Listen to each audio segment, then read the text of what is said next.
Welcome back, LHS. I'm Ariston Scott. Today is Tuesday, May 17th, and this is your Blue Devil News.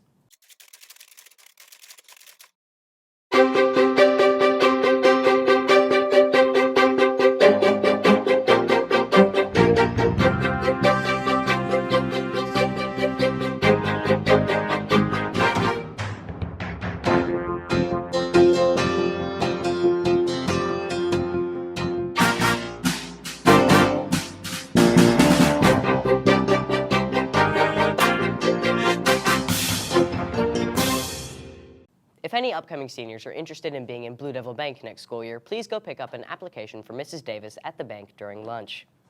Students who want to purchase a yearbook can do so for $100 in the Commons for the rest of this week. Seniors, Honors, Distinction, and Honors with Distinction tassels will be available in guidance. The cost is $10. The junior class of 2023 will have a Kona Ice social tomorrow, May 18th, during 4th block at the football field. This fundraiser is open only to the junior class. Prices will range from $5 to $8, and they will accept cash, credit card, or Apple Pay. GSA will be hosting their annual Tie-Dye Pride Festival after school today. This event will be held in Mrs. Peterson's room A102 from 3:15 to 5 p.m. All members of the LGBTQ+ community and their allies are welcome to bring something white to tie-dye at the event.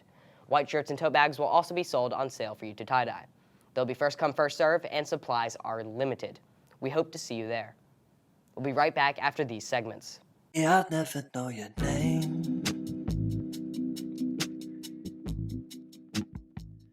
Identify the term used to describe harmful bacteria from raw foods to other foods. Foodborne illness. How many fourth cups are needed to equal 1 cup? 4.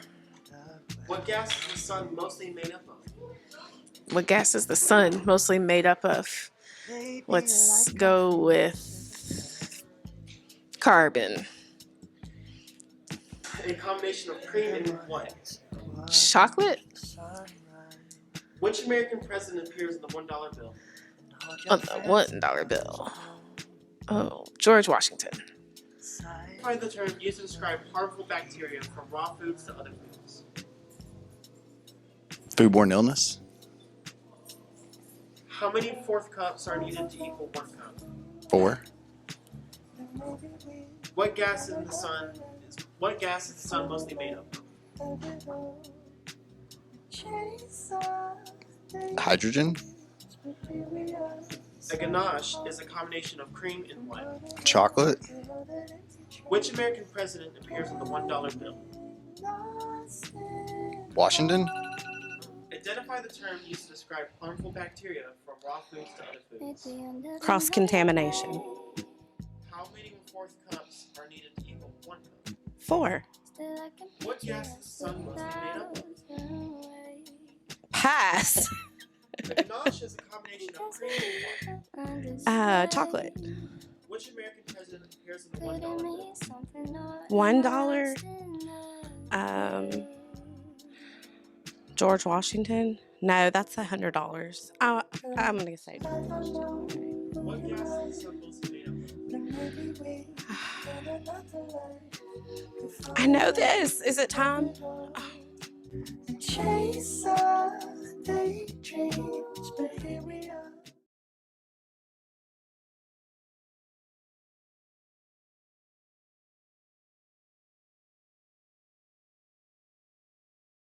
It starts with a cough or a wheeze. Soon, your chest feels tight.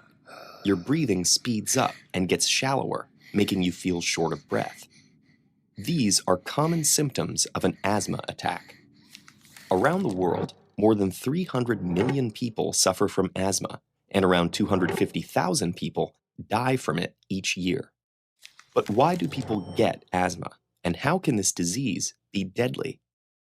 Asthma affects the respiratory system, particularly the smaller airways, such as the bronchi and bronchioles.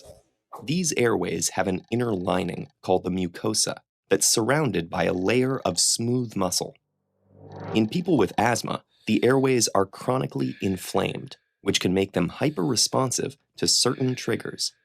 Some of the many asthma triggers include tobacco smoke, pollen, dust, fragrances, exercise, cold weather, stress, and even the common cold. When people with asthma are exposed to these triggers, an asthma attack or exacerbation can occur. But how exactly do such everyday factors lead to an asthma attack? If an asthmatic is exposed to a trigger, the smooth rings of muscle that circle the small airways in their lungs contract and become narrow. Simultaneously, the trigger worsens inflammation, causing the mucosal lining to become more swollen and secrete more mucus. Under normal conditions, the body uses this mucus to trap and clear particles, like pollen or dust. But during an asthma attack, it blocks the narrowed airways, making it even harder to breathe.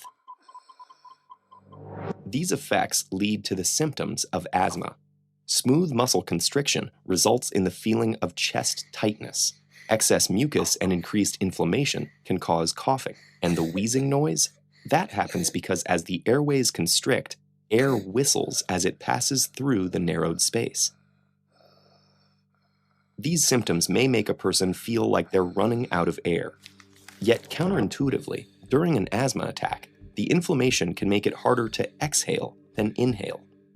Over time, this leads to an excess of air in the lungs, a phenomenon known as hyperinflation.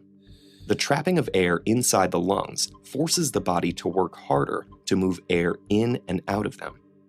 Over time, this can lead to reduced oxygen delivery to the body's organs and tissues. Sometimes, in untreated severe asthma attacks, the body can't keep up, which can lead to death from lack of oxygen.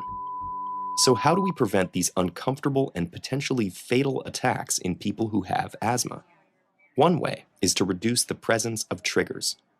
Unfortunately, the world is an unpredictable place, and exposure to triggers can't always be controlled. This is where inhalers, the primary treatment for asthma, come in. These medications help asthmatics both control and prevent their asthma symptoms. Inhalers transport medication along the affected airways, using a liquid mist or fine powder to treat the problem at its source. They come in two forms. There are reliever medications, which treat symptoms immediately and contain beta agonists. Beta agonists relax constricted muscles, allowing the airways to widen so more air can travel into and out of the lungs. The other form of inhalers serve as preventive medications, which treat asthma symptoms over the long term and contain corticosteroids. Corticosteroids reduce airway sensitivity and inflammation, so asthma can be kept under control. They're also crucial in preventing long-term damage from chronic inflammation, which can cause scarring of the airways. Inhalers are known to be very effective and have helped many people live better lives. Although we've come a long way in improving how we treat and diagnose asthma, we still don't know its exact causes. We currently believe that a combination of genetic and environmental factors play a role, potentially acting during early childhood. Recent research has even linked poverty to asthma incidence. This may be due to reasons ranging from exposure to additional pollutants and environmental irritants to difficulties in obtaining medical care or treatment. As our understanding of asthma improves, we can continue to find better ways to keep people's airways happy and healthy.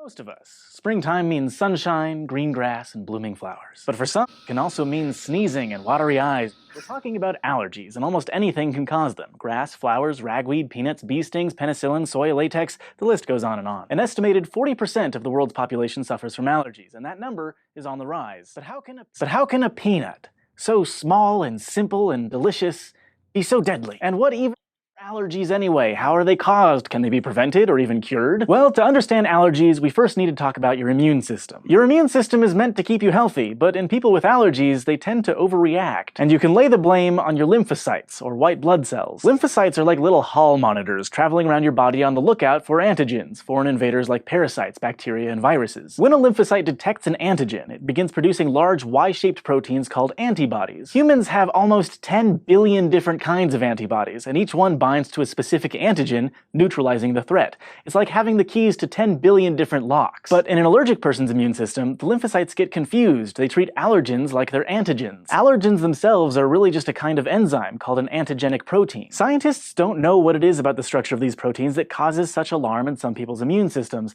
They don't resemble viruses or bacteria, but the immune system still treats them like a threat. But doctors do know that while thousands of substances can be allergens, some are much more likely to send your immune system into overdrive.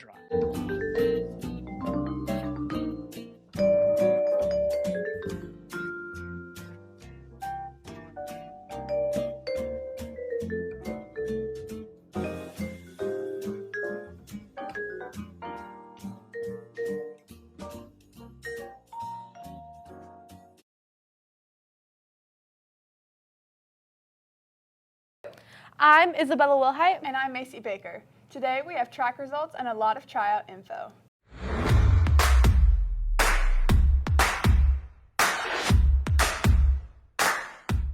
Last Thursday night, for the first time in our school's history, when we were able to get all 3 of our high jumpers qualified for state.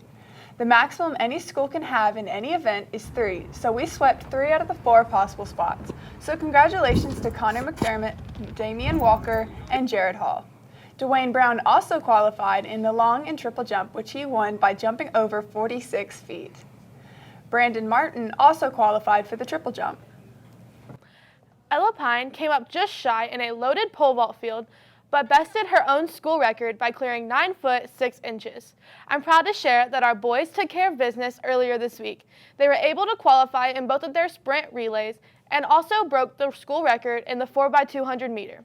Nolan Sandifer, Anthony Crow, Peyton Hodge, Ashton Steverson, and Brandon Martin will now represent us along with the other field event guys at MTSU on May 26th for state. There will be golf tryouts for both boys and girls at the Lebanon Country Club at 1 on June 6th. Please wear appropriate golf attire and bring your clubs. Tryouts for the boys basketball team will be Tuesday morning, May 24th from 6:45 to 7:30. All tryout participants must have an updated physical in order to try out. Volleyball tryouts will be held Tuesday, May 31st and Wednesday, June 1st in the small gym from 3:30 to 6:30. A completed physical form will be needed and brought to tryouts. There will be no makeup tryouts. You can contact Coach Pickler with questions at the email listed below. Baseball will also be hosting their tryouts for the 2022-2023 season on Monday, June 6th and Tuesday, June 7th from 6 to 8 p.m. Please bring a baseball bat, gloves, clothes, and an updated physical with you. If you have any questions, you can contact Coach Wakefield at the email below. Cross-country tryouts will be Tuesday, June 7th at 8 a.m. at Don Fox Park. We will meet in the parking lot furthest from the playground side. Athletes will need to bring a water bottle, and if they are a first-time runner, a copy of a physical dated within the last 12 months. That's all the sports updates we have for you guys. I'm Isabella Wilhite. And I'm Macey Baker. And this has been your School Sports Update. Back to you, Ariston. If you didn't pick up your prom pictures on Friday from the bank, you may get them beginning tomorrow from your first block teacher. Teachers, please check your mailboxes today for your first block students' prom photos. Spanish Club will be meeting this Thursday, May 19th after school in room B308. Work-based learning applications given last week should be returned to Mr. Redmond in hand by the end of the day on Tuesday, May 17th. Paperwork should be given directly to Mr. Redmond in room B320 and is required for work-based learning participation for the 2022 to 2023 school year. The Theater 4 will showcase one-act plays on May 19th at 6 p.m. in the LHS auditorium. Seniors have written, directed, and produced their own short plays. One act will be around 10 to 20 minutes in length. For more information, go to their Instagram at Blue Devil Players. This event is free, so come out and show your support. If you're interested in trying out for the LHS dance team, see Mrs. Hazlett in room A701 by May 16th for tryout information. Any student interested in joining choir next year should stop by room A704 to talk to Miss Fitzgerald. Auditions for chamber choir and sapphire start today, May 17th until May 23rd. That's all the news we have for today, LHS. I'm Ariston Scott, and this has been the news to you from the White and Blue.